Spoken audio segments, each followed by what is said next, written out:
Right. So thank you so much, Dan. We are thrilled to talk to you.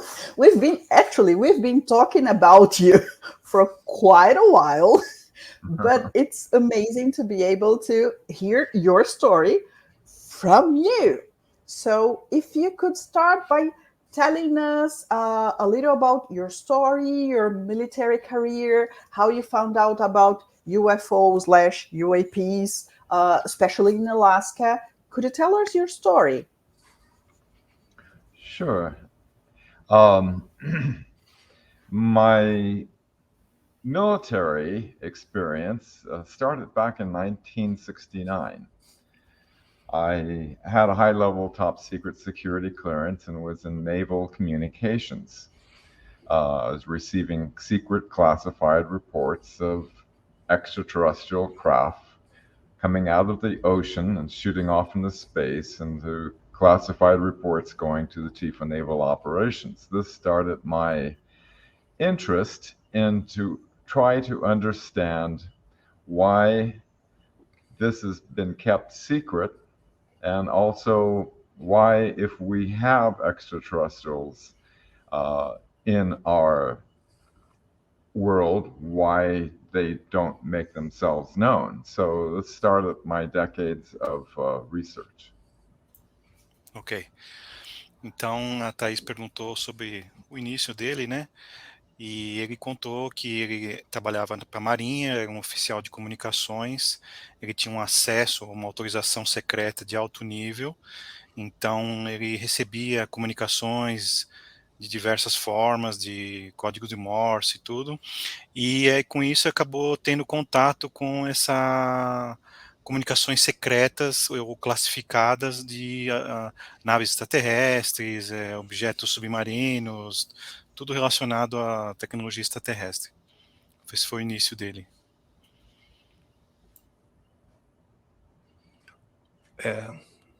Som, Thaís. Som. Sem som. Estava no mudo. Eu vou aproveitar para perguntar se ele teve mais informações depois sobre essa nave, que foi a primeira situação que ele teve que lidar saindo do mar. Se ele sabe que tipo de nave que era, de onde ela vinha, que tipo de ser carregava. Dan, did you ever get to know this first ship you somehow witnessed living, shooting out of the ocean? Do you know who they are, what they were doing, where did they come from, or you never found out? When I was in naval communications, I was in charge of what's called the code room. 1969, it was rather primitive back then. For backup systems, we were using Morse code.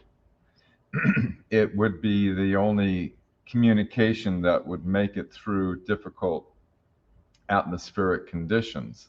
And so I was in charge of monitoring several ship-to-shore circuits. And so I'm receiving the message in code, and I'm translating it on the typewriter, and then printing it out, and then giving it to the communications watch officer. So I basically did not have a first-hand, but it was an authenticated secret priority message going to the Chief of Naval Operations, so I knew it was real. Ok. Então, ele mencionou que tudo isso que aconteceu era que esse primeiro contato que ele teve foi em 1969, até ele tinha falado isso antes. Então, naquela época, a tecnologia não era que nem a de hoje, e então, às vezes, uma comunicação de backup que ele tinha, que era na sala de códigos lá que ele ficava, ele era o responsável por essa sala de códigos, era a comunicação via Morse, o código Morse. Então, ele era certificado nesse tipo de comunicação, né, de código Morse, e aí ele não chegou a ver a nave, né, no uso aí, o objeto não identificado, mas ele teve confirmação certificada até acho que de outras fontes, foi o que ele quis dizer, né, que era verdadeiro aquilo, então ele teve que reportar para o chefe lá das comunicações da Marinha. Gente, eu vou pedir desculpas. Eu sabia dessa história, é que eu não perguntei direito. Eu sabia que ele não tinha visto pessoalmente, mas da forma que eu perguntei deu a entender que ele tinha visto. Que eu queria saber se isso é o normal. Você recebe informação sobre algum avistamento e morre nisso. Mas foi Nunca pertinente, volta a Thaís. frente. Eu também fiquei curioso para saber se era algo dos nazis ou da Força Aérea, o que era. Eu também. De repente era alguma coisa dos alemães da SS, ou era dos Maitra, né, dos Nebo. Então existem inúmeras opções. Então, eu vou clarear isso, tá? Sorry, Dan, I knew it was second-hand information, but I wasn't clear in my question, sorry. Is that what usually happens? Like, you have a report on a sighting, and that's it. You know nothing else. You don't know if it's from the secret space program, if it's from Dark Fleet or whatever. Nothing. That was just it. You knew for a fact there was a sighting, but that was all. Yes, it was an authenticated secret classified report going to the Chief of Naval Operations. In 2001, I attempted, through the Freedom of Information Act, through the Office of Naval Intelligence, to get a copy of the report. Like many of the other witnesses that joined me in 2001 had official documentation. I was unable to obtain the report because they told me that the records have been destroyed. So unlike the other witnesses that brought documentation, I was unable to, bring supportive documentation. Ok. Então ele está explicando, né, que apesar de ter sido um relatório oficial, classificado, confirmado e certificado, ele depois em 2001 ele tentou pedir o FOIA, né, a Lei de Liberdade de Expressão, né, Lei de Liberdade de Informação, e aí ele recebeu o retorno que tinha sido destruído esses documentos. Então em 2001 ele estava tentando juntar esses documentos para trazer até, acho que para a conferência, né? Mas ele não conseguiu, ele foi informado que o documento tinha sido destruído. Então ele não conseguiu mais informações sobre esse avistamento. Okay. So, talking about disclosure, I have to say that in Portuguese first, sorry. Então, a gente vai perguntar agora um pouco sobre a situação da revelação e toda a guerra psicológica que existe trazendo desinformação para confundir todo mundo. Então, a gente vai perguntar, agora eu vou perguntar para ele sobre isso. So, there is a psychological war in the disclosure, and we all must be careful with disinformation assets.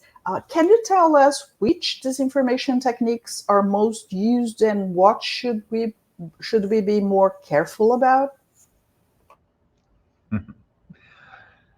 That gets into a rather lengthy discussion. Myself, being an ex-ABC newsman and broadcast engineer, the event that I participated in 2001, 21 witnesses, backed by over 500 military intelligence witnesses, each willing to testify under oath before the 22 cameras of the mainstream media of the world. My testimony was minor compared to what the other witnesses were disclosing of faster-than-light craft, bases on the other side of the moon, nukes being shut down, presidents, CIA directors being denied access. I couldn't imagine how what we were disclosing would not be a world-changing event, but I learned that the mainstream media did what was called a limited hangout, where they purposely omitted any of the explosive testimonies that would reveal illegal secret government operations going on and made it appear that the congressional hearing was simply on the reality of UFOs to the public. Okay. I know it's a bit long. No problem. You can continue later. Just let me translate this part. Então, só essa primeira parte que ele falou, ele é uma discussão bem latente, né? Essa parte das divulgações, e ele como sendo um engenheiro de comunicações da rede ABC lá nos Estados Unidos, ele tendo trabalhado, né, na área televisiva, quando veio o projeto Disclosure, né, 1.0, e tendo todos os depoimentos bombásticos que teve, 500 militares ou 500 outros depoentes aí dando respaldo para tudo que ele falava, sendo que o depoimento dele foi um dos menos bombásticos, teve muito mais, teve gente falando do lado escuro da Lua, de naves mais rápidas que a luz, outras coisas bem mais bombásticas que o dele. Então ele achou que esse evento ia mudar o mundo, mas não foi o que aconteceu. Então ele já começou a notar que eles só queriam dar uma impressão de que é só a questão do OVNI, não quiseram falar das tecnologias, então ele já começou a perceber que era uma revelação parcial, um limited hangout, né, que falou. Então, aí ele ia continuar explicando o resto. I'll say it in português. Gente, então, como ele já começou a falar do Disclosure lá de 2001, a minha próxima pergunta vai ser sobre o Disclosure que aconteceu agora, mais ou menos há um mês atrás. Se ele espera algum impacto com isso, e como ele acha que esse movimento mudou nos últimos 22 anos. Talvez ele não esteja ouvindo a gente, então vou checar. Dan, can you hear me? Yes. Okay, so you mentioned Disclosure 1.0 from 2001. 2001. And we had, and we had the Disclosure 2.0 about a month ago. How do you think it added or changed, or not really much changed? What's your view on the Disclosure 2.0?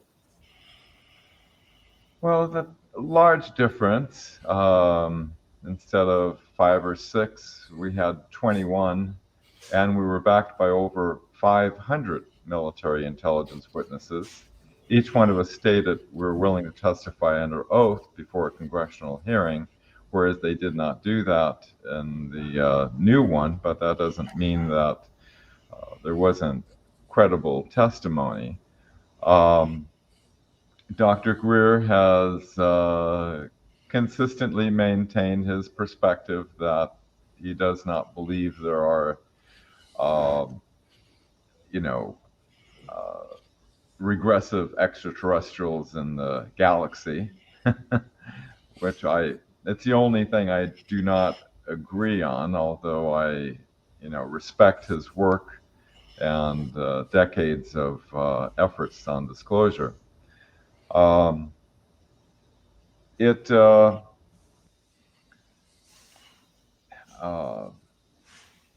didn't seem to, it's a big difference between 2001 and 2023 in the public's perception of all this. So I didn't see as much of a stir as it did back in 2001, although it only got like a minute and a half on the mainstream media.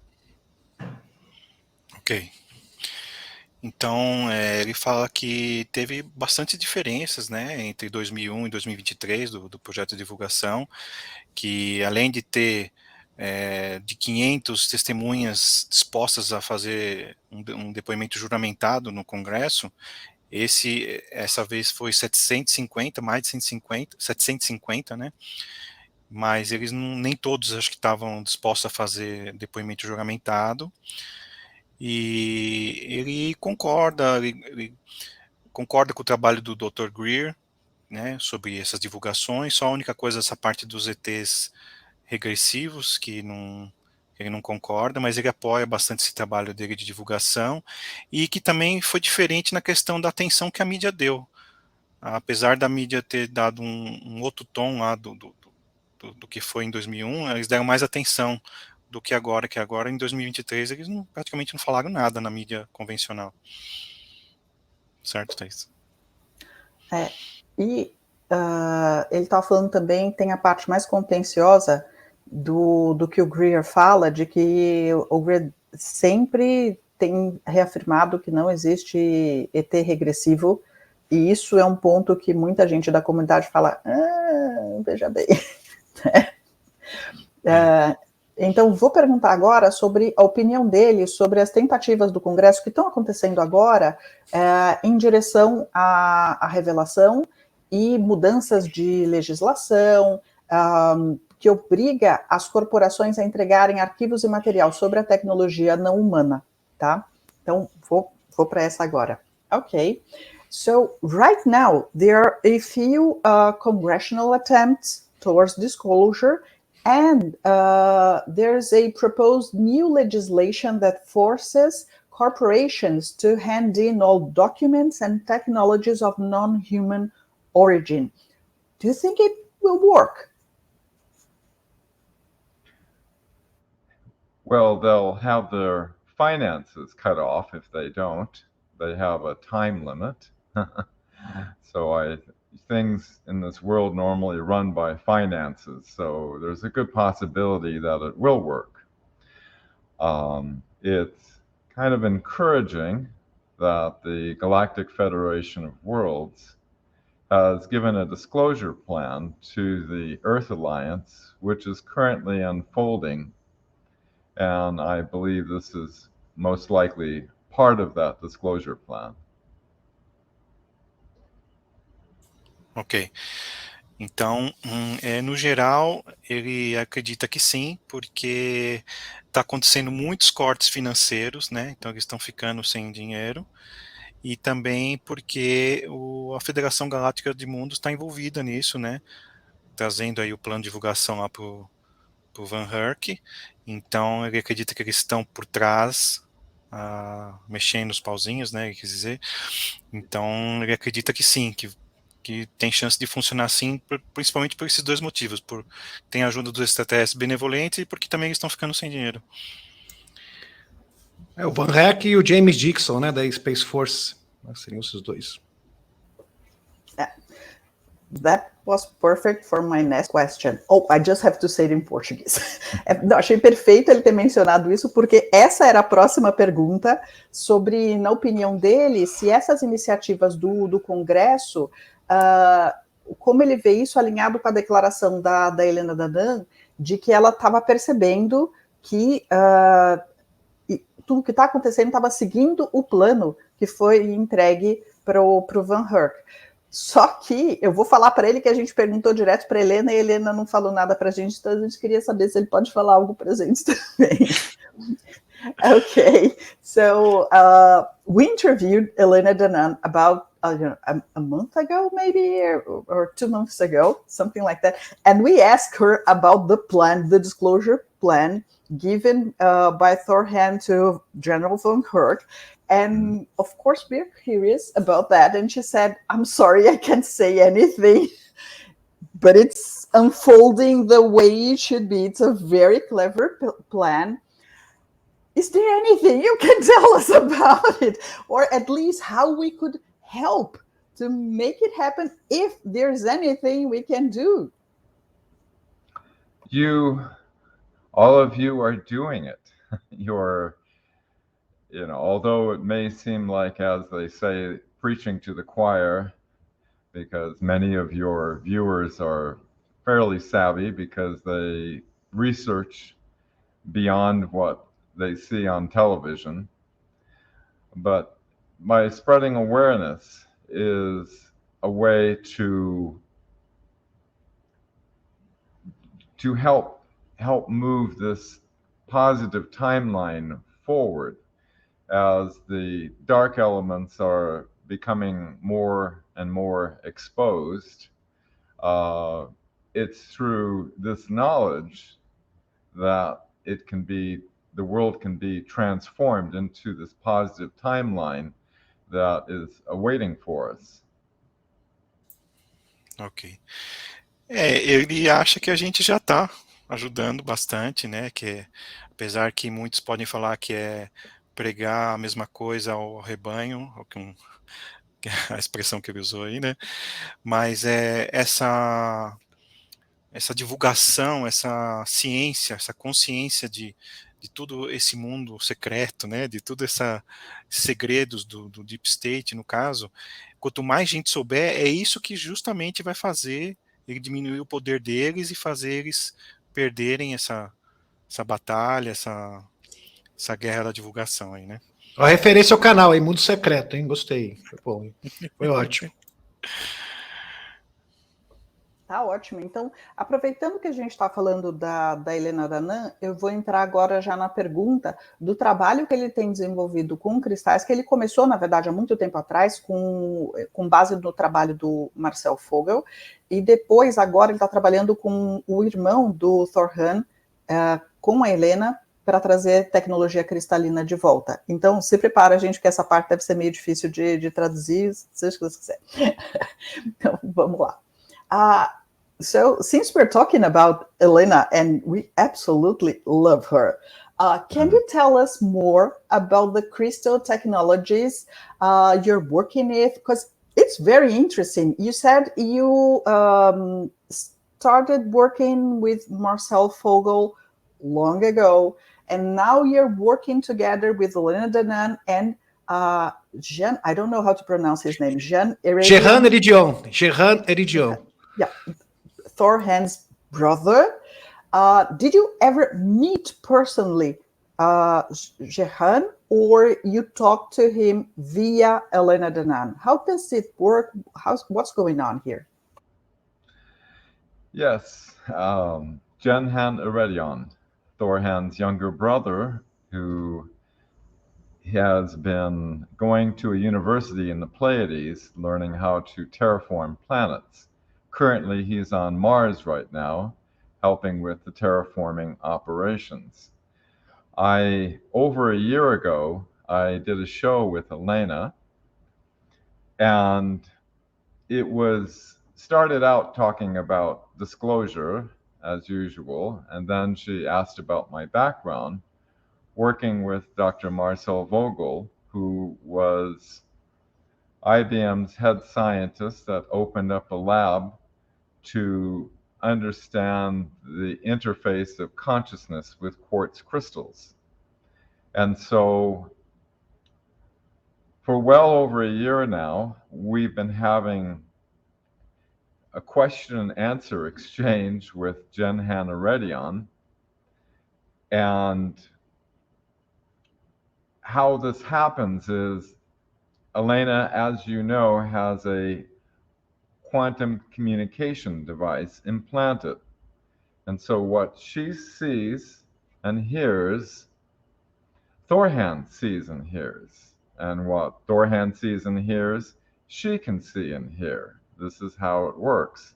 And so I will write out a question, and they will scan it.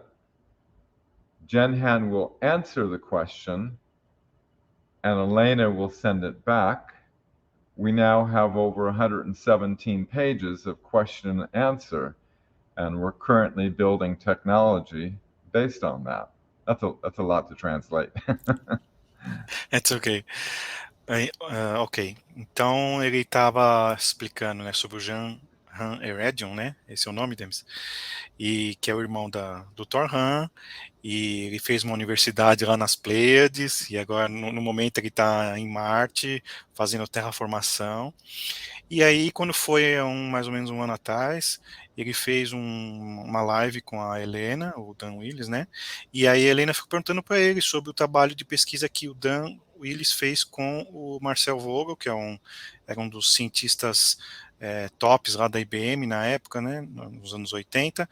Então ela perguntou para ele sobre isso, e aí eles conversa vai, conversa vem, eles começaram a fazer essa troca de informações com o irmão do Thor Hahn, o Jehan, e aí ele pergunta, né, para a Helena, e como a Helena tem esse dispositivo de comunicação quântica, ela pergunta pro Torran, e o Torran deve passar por mão dele, e aí ele responde, e aí passa novamente pro Dan Willis, e hoje em dia ele já tem aí em torno de 170 páginas de informações, e aí eles estão desenvolvendo agora alguns dispositivos aí sobre com cristal, de cura, tem várias facetas aí dos projetos que ele está fazendo. É um telefone sem fio bem interessante, né, gente? Sim. É um fax galáctico. Acho que tem uma questão bem interessante aqui, que pode ser usada como complementação aqui da resposta do Dan, né, sobre essa questão em si, é que se essa tecnologia seria algo análogo ao que os alemães da SS faziam, que era armazenar o vrio. No caso, os terrestres utilizam o nome, denominam prio, com essa pequena diferença, mas seria a mesma energia universal. Podia perguntar isso para ele, Thaís. Na verdade, eu quero saber muito mais. Vou perguntar um monte de coisa. So, of course, we want to know a lot more about this crystal technology. We know one of the uses of the crystal technology is to store frill, whatever you say. The Germans used to do that, the bad ones from the secret space program. Is that one of the fields you were studying? There was two technologies that he has shared that Elena and I have both reconstructed.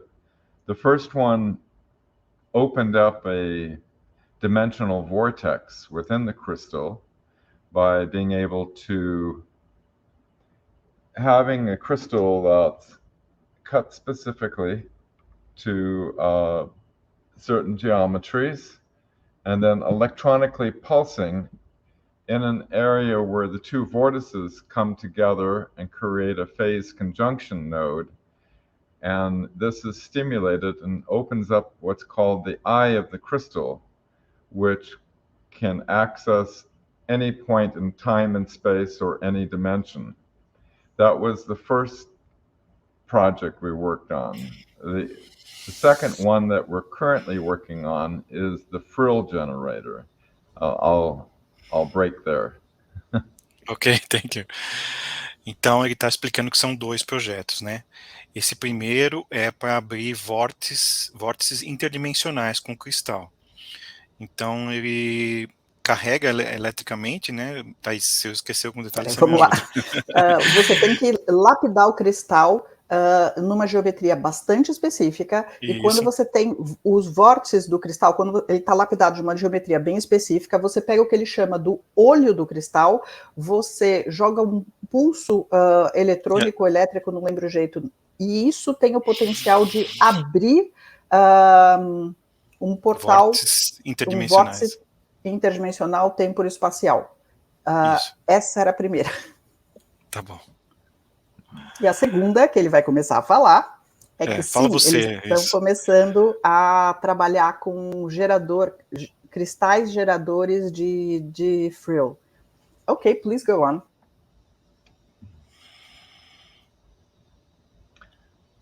Okay, ready for the second one? Oh, okay. All right, what we're currently working on is very exciting. I'm going to present this technology to the world in October in Orlando, Florida, at the Galactic Spiritual Informers Conference. The frill generator, it's spelled P-H-R-Y-L-L, it's like a life force. And this is what they use on their planet Era in the Pleiades in order to power everything. And it's also how they power their starships. And what this is a crystal that is surrounded by silver and copper coils that are perpendicular to each other, that are pulsed at a specific frequency that interacts with the crystal to release this frill energy. I can talk about frill in the next segment. Ok. Então ele está explicando sobre essa segunda tecnologia, né? Inclusive ele falou que vai apresentar isso lá na conferência da Flórida. Não sei se ele já tinha revelado isso em algum outro lugar, não sabia que ele ia participar lá. Sim, Então, que eles eu vão não sabia. apresentar isso mesmo. Sim, no GSIC, em outubro. é interessante. Então, ele está explicando sobre esse um envolto que ele falou que é de cobre e prata, né? Que fica em torno do cristal. E aí ele armazena a energia PRIL, que ele soletrou aí, que é PRILL, né? E com isso eles usam, inclusive, essa tecnologia lá no planeta Terra, que é onde o Johan deve ter vindo, né?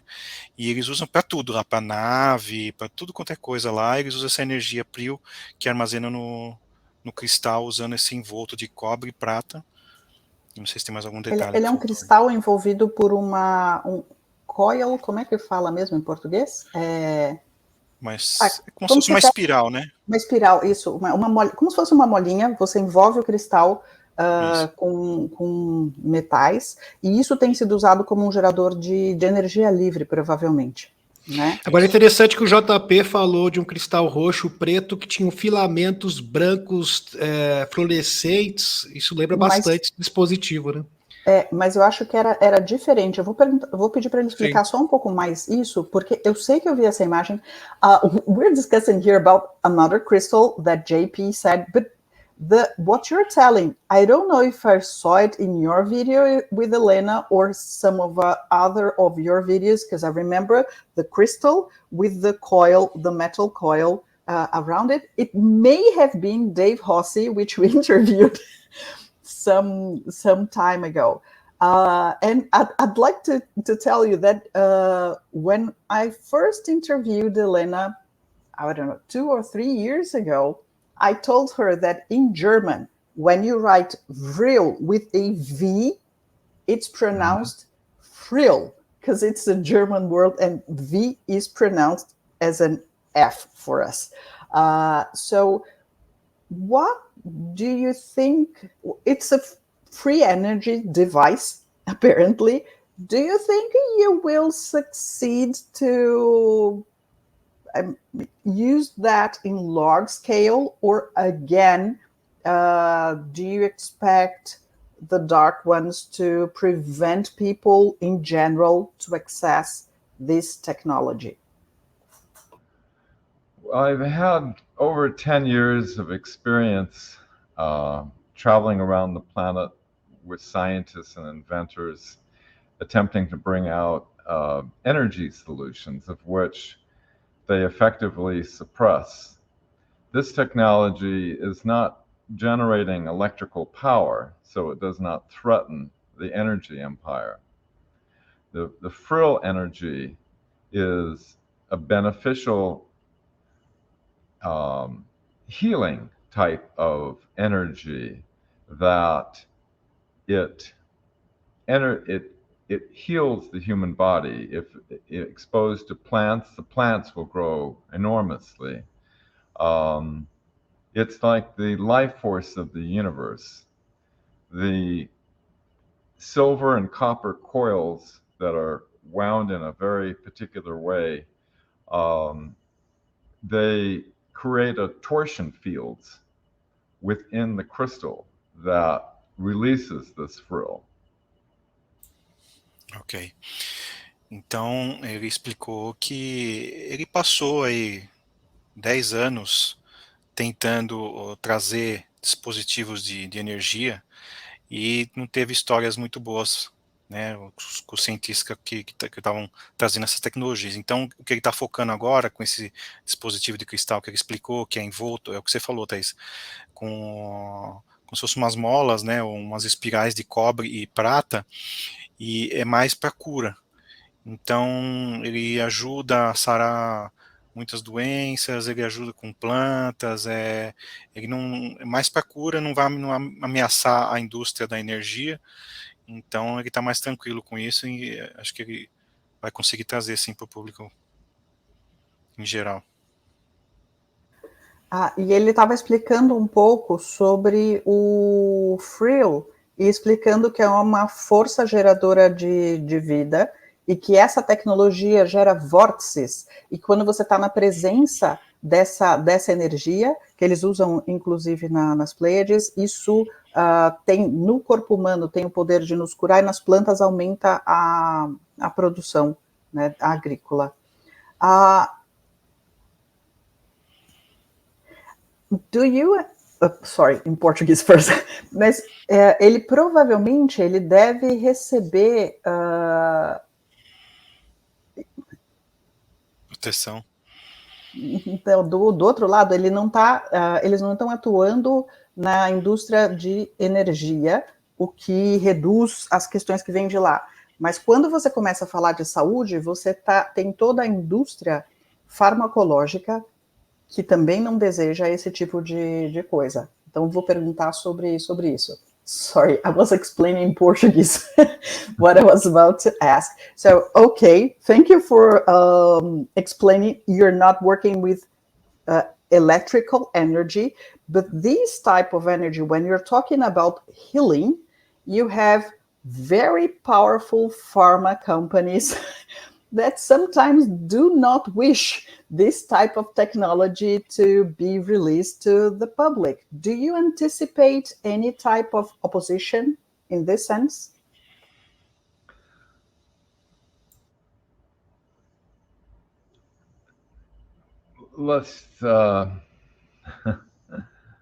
I've been told I'm protected, but there is always nefarious elements that want to suppress, as they have for decades, the evolution on our planet. This is an incredible gift from their world to ours that's been authorized by the Galactic Federation of Worlds. I am not doing this alone. I'm working with two highly qualified scientist teams that are working independently in constructing this. And the information, I am making it publicly available. There's no secrets in this, so that people could, if desired, reconstruct it based on the instructions. Ok. Então ele acredita que ele está sendo protegido, apesar, né, de ter sempre forças nefárias, forças negativas que podem tentar atrapalhar, mas no caso, esse tipo de tecnologia, como está vindo autorizado diretamente da Federação Galáctica, ele acredita que vai ter muita força isso para ser liberado para o público, e ele também está trabalhando com 2 times inteiros de cientistas tops, né, melhores cientistas, e aí então vai ter muita gente fazendo, e qualquer um até no público vai poder replicar isso com as instruções que eles vão deixar. Então, por esses motivos, ele acha que vai ser possível divulgar esse tipo de tecnologia de cristais, que é um presente, né, do mundo deles, lá dos pleiadianos, no caso, para a gente. Perfeito. Então, assim, agora eu vou oficialmente pedir para todo mundo que está nos assistindo, quem se lembrar e puder fazer isso, que ore pela proteção do Dan, para que ele possa ajudar a humanidade a trazer essa tecnologia para o benefício de todos, e pelo que eu entendi, vai ser livre de patente, todo mundo que quiser usar isso pode fazer isso, o que eles vão explicar em outubro. Eu vou perguntar, então, agora mais sobre como essa tecnologia pode ser usada em termos de, qual o potencial dessa tecnologia, o que dá para fazer com ela, para a gente entender melhor, ok? So first, I asked everyone watching us, which usually goes to tens of thousands, to pray for you, for your protection, so that you can do your work for humanity the best possible way.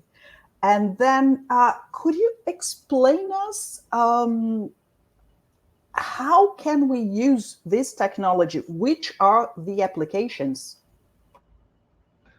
That's an excellent question. This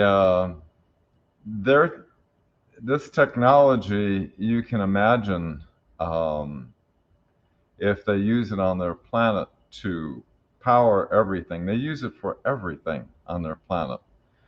And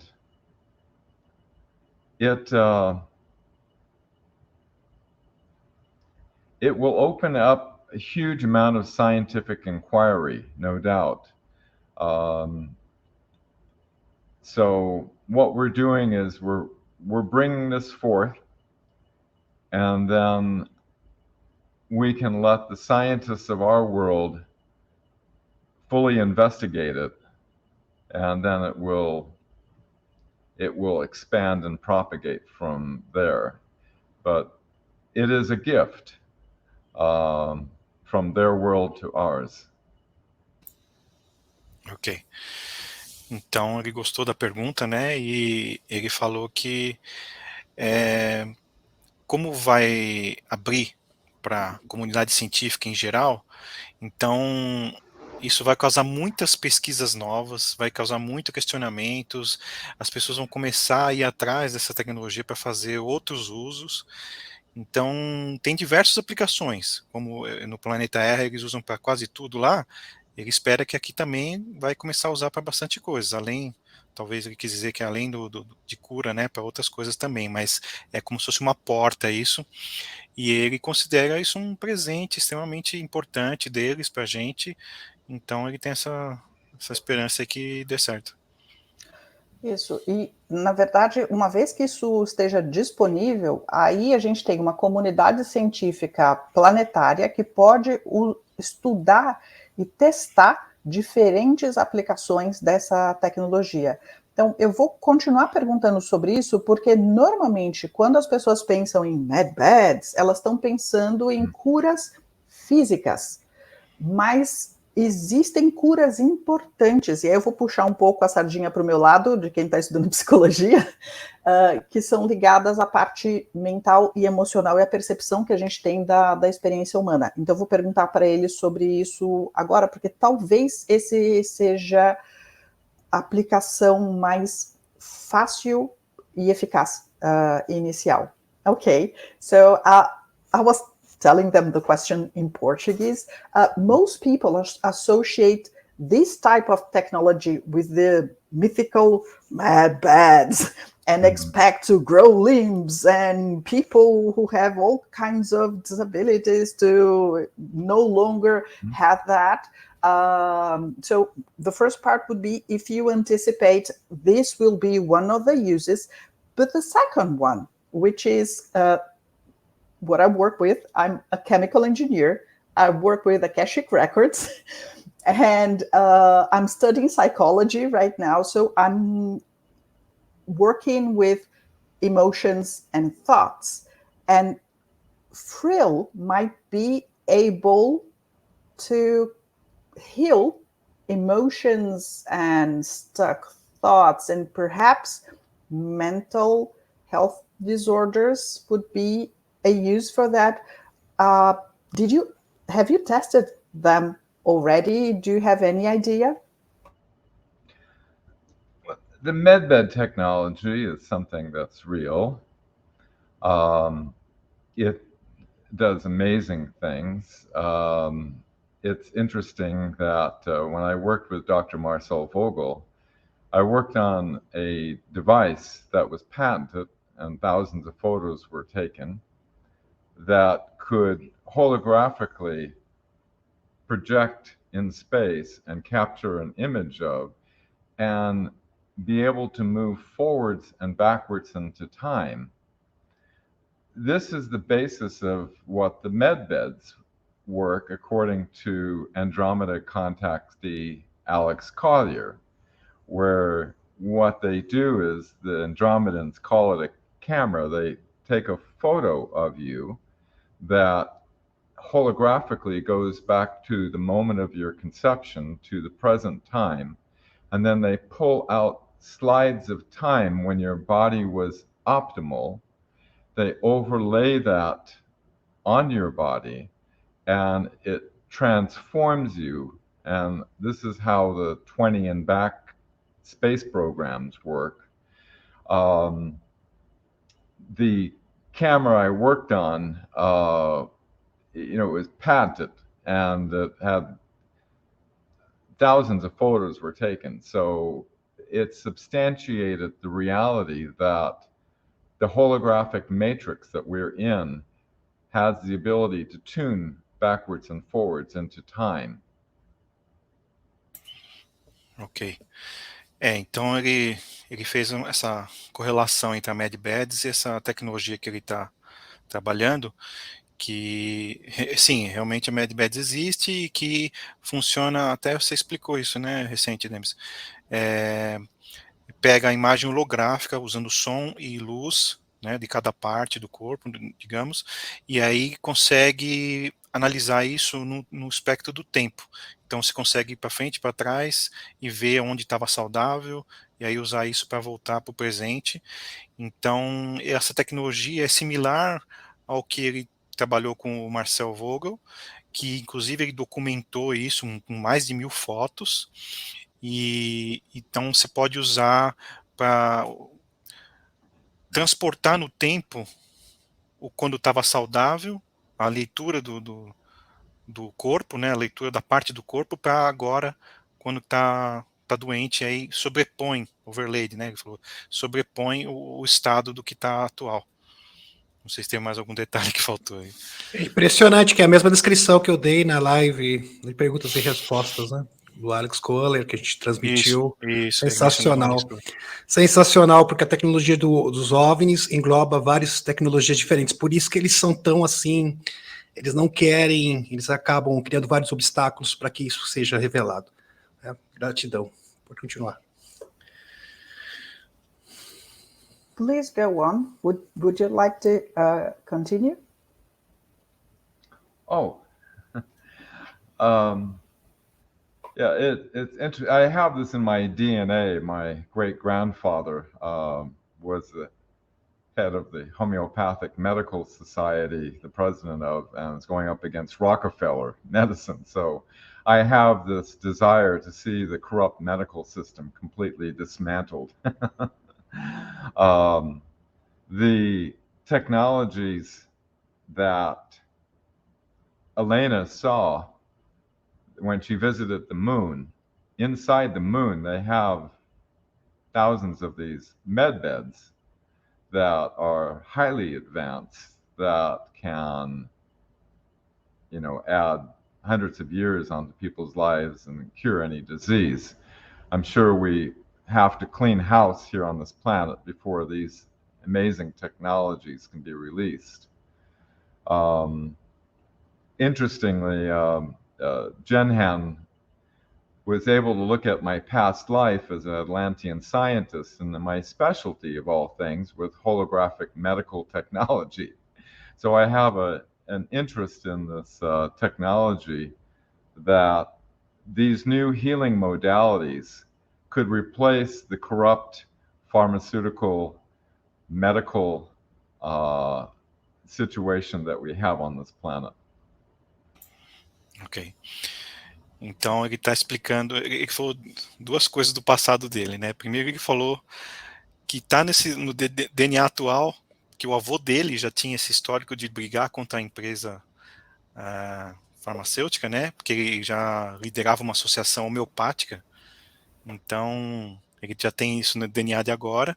E aí ele começou a explicar da Helena, que a Helena, ela testemunhou, né, todas as medbeds que estão sendo produzidas lá na Lua, e então ele acha muito encorajador todas essas tecnologias que vão vir. E aí ele deu essa informação que o Jean Han, ele enxergou as vidas passadas do Dan Willis, e que ele era lá na época de Atlantis, ele era um cientista também, e também investigava essas curas holográficas. Então, interessante que está no DNA dele mesmo, essa briga aí de trazer essas curas. É um predestinado, né? Predestinado. Eu vou perguntar, então, da parte emocional, psicológica, se ele sabe do uso disso. Por quê? Porque a gente tem uma quantidade, mesmo pessoas que são fisicamente saudáveis, a gente tem um número muito grande de pessoas que sofrem de depressão, de distúrbios de ansiedade, esse tipo de coisa, e se ele conhece usos nesse sentido. E, no limite, quando a gente usa esse tipo de tecnologia, talvez a gente consiga tratar distúrbios como psicopatia, sociopatia, narcisismo, que hoje, da forma como a gente lida com isso aqui na Terra, não existe nenhum tipo de tratamento para esse tipo de coisa. So, Dan, have you ever seen the use of those med beds or the frill generators in psychological terms? Because we have many people with depression, anxiety disorders, and to this day, we have nothing to treat people like sociopaths, psychopaths, narcissists, and things like that. I don't have firsthand information on that, but I have heard that they can treat, things like PTSD, traumas, and things, such as the children that they rescued in the underground operations. So I believe there's hope in that area, but I don't have further information in that area. Ok. Então, ele falou que ele não tem, assim, um testemunho de primeira mão sobre esse tipo de categoria de curas, né, que a Thaís estava perguntando, a parte mais emocional. Então, só que pelos relatos que ele tem, no caso dos contatados, as pessoas que ele conversa aí, que sim, que vai dar para curar problemas emocionais, problemas psicológicos. Ele até mencionou do caso das crianças, né, que são resgatadas, os pequeninos, né, que são resgatados nos túneis e tal. Então ele acredita que sim, vai ter, só que antes tem que se livrar dos negativos, que nem tinha falado na resposta anterior, que eu esqueci de falar. Aproveitando o gancho que a gente já falou nos negativos, tá? As perguntas aqui estão concatenadas, que tá uma beleza. A nossa próxima pergunta, então, é: quando a cabal americana cair, assim como as corporações, toda a teia mundial cai junto? Se for esse o caso, você acredita que isso possa acontecer até 2024 com as eleições, ou seria um outro fator catalisador? Okay, so since we're talking about the fall of the dark ones, do you believe that the fall of the North American branch of the cabal can take the whole dark network down? Could it happen soon, like next year? Because everything is in the dynamic flux with many variables happening, dates cannot be given, but it appears, my speculation, is that we will see a lot happening here in this year, 2023, and that it will probably come to a culmination possibly in 2024, leading up to contact, as more of their ships will be seen in our skies to start acclimating the public to their presence. And this will, essentially lead eventually to contact. Ok. Então, ele acredita que ele não quer dar muitas datas, ele não quer afirmar muitas datas, porque são muitas variáveis, são muitas dinâmicas, muitos fluxos, né, de muitas operações que estão acontecendo. Só que ele acredita que agora em 2023 já vai vir pesado aí a parte de revelações, né, já está vindo, né, e que talvez vai dar um auge em 2024, e aí acabando com toda essa secrecidade dos trevosos, já vai diminuir muito o poder deles. Então ele acredita que isso vai ser em breve, pode ser que já entre 2023 e 2024 já tenha alguma coisa forte aí. Eu já tenho um monte de pergunta, mas eu vou cortar as perguntas agora em pedacinho, porque senão fica longo demais. Então, antes da gente chegar na parte do contato, que obviamente eu quero saber sobre isso, antes eu vou perguntar sobre esse momento que a gente está, porque a gente está numa sequência em que a gente teve assim, o Disclosure 2.0 acontecendo em junho. Agora, no dia 4 de julho, a gente teve o lançamento do filme Sound of Freedom, que é o Som da Liberdade, que trouxe a pauta de tráfico humano, do que é feito com as crianças e toda essa agenda. E eu vou perguntar primeiro para ele se nessa parte mais da sombra que tem que vir para a luz, se esse ano ainda vai acontecer mais alguma coisa. So I'll just ask you in parts, because there's so much I want to ask. So the first part, we had Disclosure 2.0 in June. This month, we had the release of the movie Sound of Freedom. So human trafficking and child exploitation is on the news. A lot of people are talking about it. And so we have darkness coming to light, people knowing what's going on. We all are, I don't know, praying for contact at some point, but do we anticipate we'll have this year more of darkness coming to light? What else do you think people should know before we have contact? It appears we are reaching a crescendo, moving on to the precipice of, as more and more of these criminals against humanity are being exposed. The public is becoming aware, and as the dark ones react, such as how the media and Hollywood reacted to the Sound of Freedom, is making it apparent the agendas that they are attempting to protect, and the divisions are becoming more black and white to the public, at least the public that looks outside of their television set, that doesn't watch the core mainstream media outlets that control the public's perceptions toward their agenda. They are not aware that our media has been weaponized and infiltrated against the people. But this is becoming more and more exposed. Ok.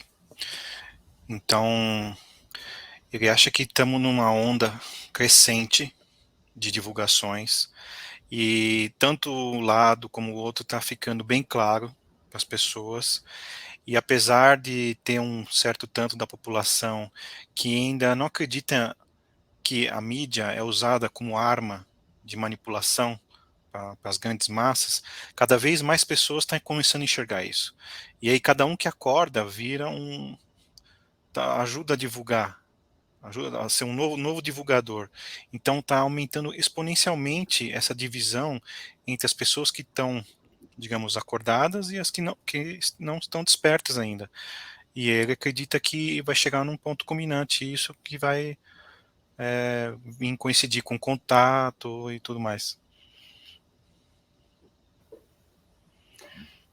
And you're good, Fernando. Thank you. We still have a war going on. I'm careful with the words because sometimes YouTube doesn't like some words. We still have a war going on the other continent, more to the side of Asia, to that side.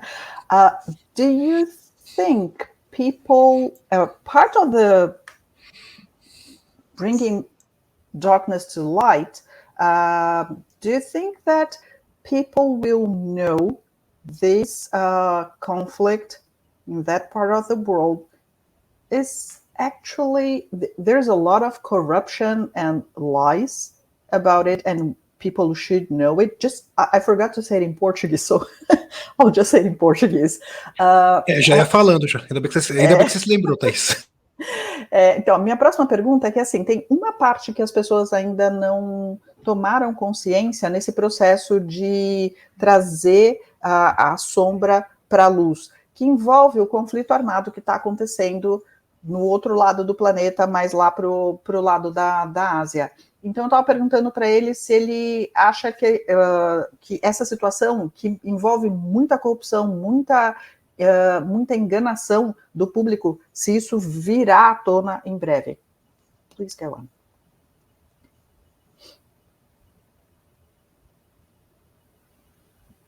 So, that was my question about the war on the other side of the planet. Do you think that people will know what's really going on, what's motivating this conflict? And this wars in general is something people should become aware. They are usually not done for the reasons they say they're doing it. Ever since 1950, when the CIA started Operation Mockingbird, and the consolidation of control of mainstream media by now today 6 corporations, there is a certain percentage of the population that has no idea. Because of generational indoctrination, when you're a child, you have no reason to question your parents watching the evening news if there is true or not. And you carry that into your adulthood.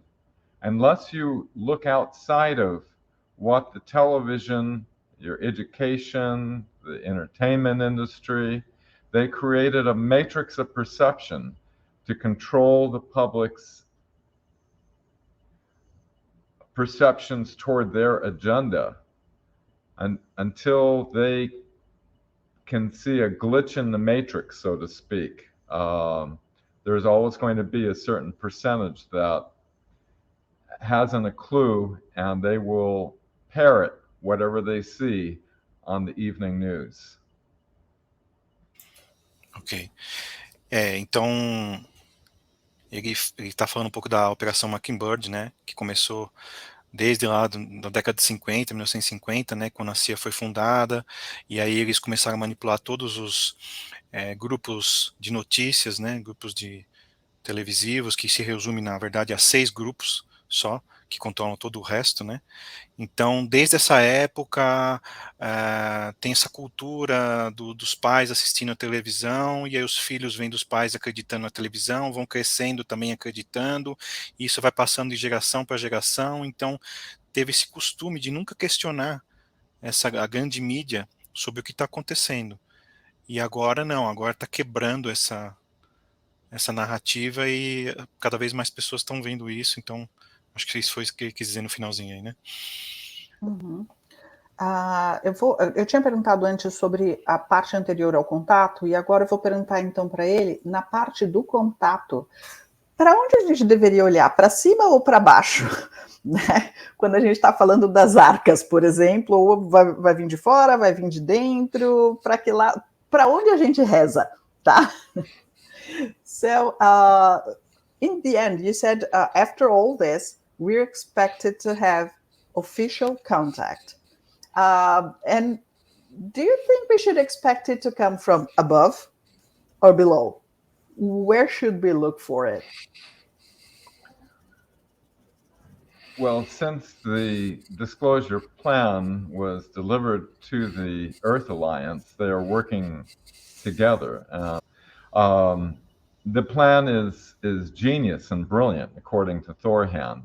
And he also added that everybody will be surprised at the end. So that sounds encouraging. Jenhan already in his communications, has always assured that the future looks good. So I have great hope and feel a positive view of the future. Ok.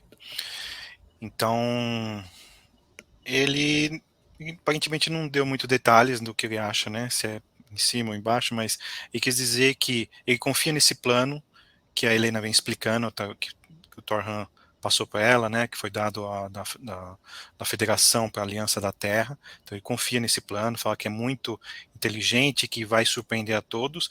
E ele também tem essa parte do Gerhan Herédio, né, que é o irmão do Torran, que fala que vai ser um final muito feliz e vai ter uns desdobramentos bem surpreendentes, que vai causar muita surpresa em todo mundo. Então ele tem bastante esperança que vai dar tudo certo, ele confia nessas informações que a federação está trazendo.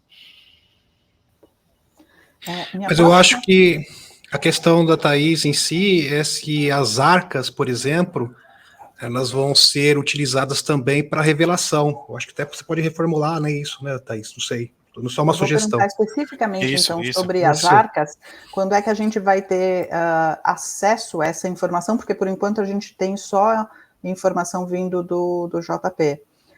Do you have any idea when or how we'll have more information about the arcs? Because to this point, we're following JP's stories about the arcs. Everybody's like super amazed about that, but we would like to access that, even though maybe we can get in the arcs, but at least acknowledge they exist. I can see them from the outside. Do you have any information about the arcs?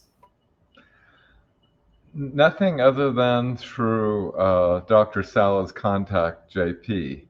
I'm sure our Earth Alliance and military that are working on that at some point will, or the arcs will activate and maybe lift up all over the planet, and then everybody will be aware of it. But your guess is as good as mine. Ok. Ele falou que não tem nenhuma outra informação privilegiada nesse assunto, que ele também acompanha as informações de contato que o JP traz para o Michael Sala, né? E ele acha que vai chegar num ponto culminante, que uma hora, se não tiver as divulgações antes, uma hora as arcas vão começar a levitar e parar no céu e vai todo mundo ver. Então, ele acha que de um jeito ou de outro vai haver a divulgação, talvez envolvendo as arcas, né? Pois é. Então, vou perguntar agora sobre o site dele, porque no site dele ele colocou um diagrama com toda a cronologia dos eventos, inclusive confirmando várias das revelações da Helena Danan. Então, e aí a pergunta do Demis aqui é se na visão dele ainda faltam muitos capítulos para a gente chegar nessa história. So, you published an events chronology that ended up confirming many of Elena's revelations. We love it because we follow your website with that. In your view, do we still have many chapters until the end of this story? Still have many chapters. Do we still have many? Are we getting to the end of the story already? Like this decade, maybe? Okay, how that came about, myself being an ex-ABC newsman and a witness, a media company in Hollywood, after I saw what CNN and CBS interviewed me and how they manipulated the information, a media company wanted me to write an article on the control of the media regarding the UFO issue. I gladly accepted, and that's what started that, which I put online at thewebmatrix.net, a chronology from the year 1900 to present day for myself to understand what happened, why our media is controlled. And so I started plugging in all these different witness testimonies and all these authenticated classified documents through time. After a while, it started to form a hidden picture of what was actually going on.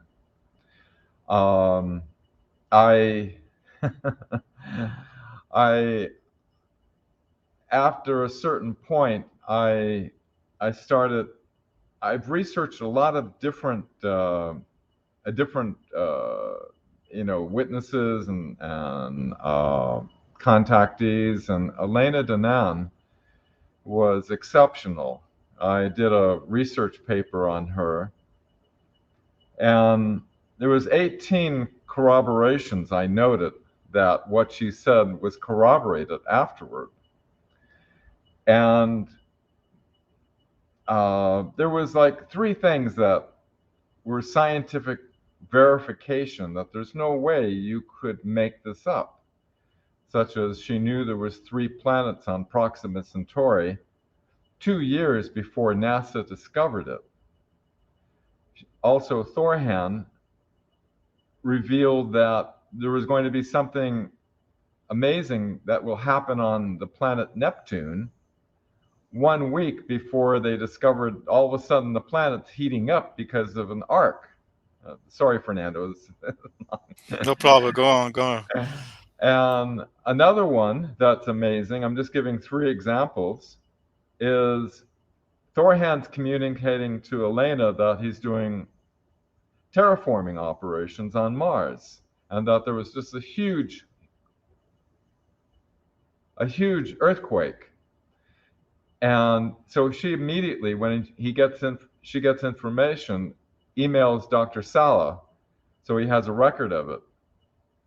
In the next few days, NASA records the largest quake ever recorded in our solar system on Mars.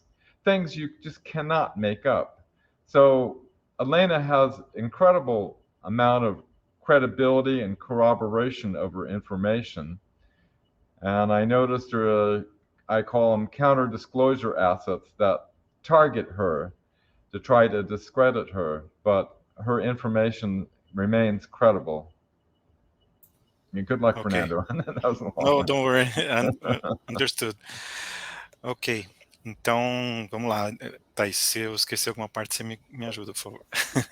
Ele está explicando sobre essa cronologia completa que ele fez no site dele, né? Então, como ele trabalhou na rede ABC, e ele viu que a mídia tentava esconder, que foi quando ele começou a acordar, que ele não entendia, né? Por que eles estavam escondendo, até ele participou de uma entrevista da própria mídia, querendo que ele explicasse por que a mídia escondia essa parte de OVNIs, né? Então aí ele começou a querer fazer as próprias pesquisas, ele foi fazendo toda a cronologia dos programas espaciais secretos, e aí ele começou a explicar da Helena, que a Helena realmente ela é fora da curva, ela é excepcional, porque ela traz muitas corroborações. Ele fez uma lista lá no site dele, são em torno de 18 corroborações de tudo que a Helena já falou. Eu cheguei a ler, verdade mesmo. E aí ele citou esses 3 exemplos que a Helena trouxe, que foi bem antes de sair as notícias, que teve primeiro foi o aquecimento de Netuno, que aí... O primeiro foram 3 planetas em Próxima Centauri, que ela falou que existia, isso. E aí só depois a NASA confirmou que esses planetas existiam. Isso, foi 2 anos antes. Isso. Aí segundo foi Netuno, que ela falou que Netuno estava esquentando, provavelmente era por causa da Arca, aí também saiu a notícia na grande mídia, que Netuno estava esquentando. E a terceira é que o pessoal da Federação falou que estava tendo a terraformação lá em Marte, que eles estavam fazendo terraformação, e aí depois saiu... Teve o terremoto. Teve os martemotos, né, que eles falam, que era em Marte, né? Então, ele falou que as informações da Helena são muito, muito fidedignas e permanecem credíveis até hoje, e é por isso que ele acredita no plano, por isso que ele acha que tem corroboração e crédito, tudo que a Helena está trazendo para a gente sobre a divulgação. Gente. Aliás, só vou dar um adendo aqui, gente, com a licença de vocês. Eu vou disponibilizar para vocês, tá, meus amigos, o site do Dan Willis, que é incrível, é maravilhoso, é uma enciclopédia. Eu super recomendo, super didático, fácil compreensão, qualquer pessoa consegue entender, assimilar a informação. Fala para o Dan Willis que a gente vai colocar na descrição o site dele, que é super pertinente. Podemos ir encerrando, então, porque minhas perguntas terminaram aqui. Alguém tem alguma pergunta específica para fazer? Senão eu vou pedir para ele falar um pouco de como as pessoas podem entrar em contato com ele, porque com certeza deve ter gente que ficou alucinada com as informações que ele trouxe, e vou falar do site também. Tudo bem? Pode ser? Ok. Okay. So, thank you so much, Dan. Demis was saying he uses your website as a reference for his work, and he was inviting people to visit your website to check all the chronology, all the information, and we'll have your website on the description of the video. I know people will be fascinated by your work. So how can they get in touch with you?